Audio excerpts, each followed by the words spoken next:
அஸ்ஸலாமு அலைக்கும் நண்பர்களே. சவுதி அரேபியா ஜித்தா கஃபீல் பையன் வந்து ஹோட்டலுக்கு போய்ட்டு சாப்பாடு வாங்கிட்டு வந்தாங்க. இந்த ரெஸ்டாரண்ட் தான் வந்தாச்சு, வாங்கியாச்சு. வாங்கிட்டு இதை போயிட்டுருக்கேன். வாங்கியாச்சு.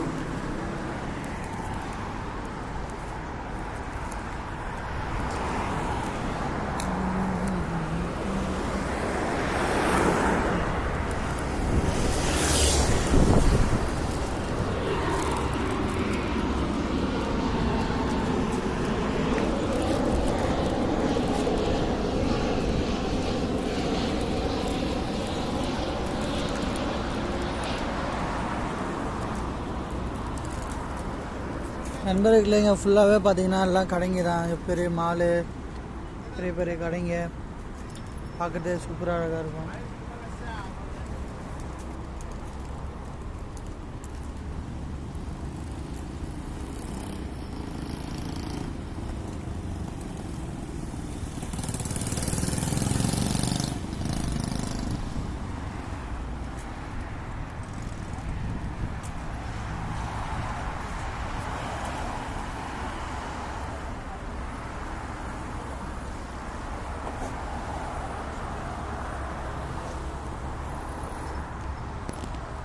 பிடிச்சிருந்தா லைக் பண்ணுங்கள், ஷேர் பண்ணுங்கள்.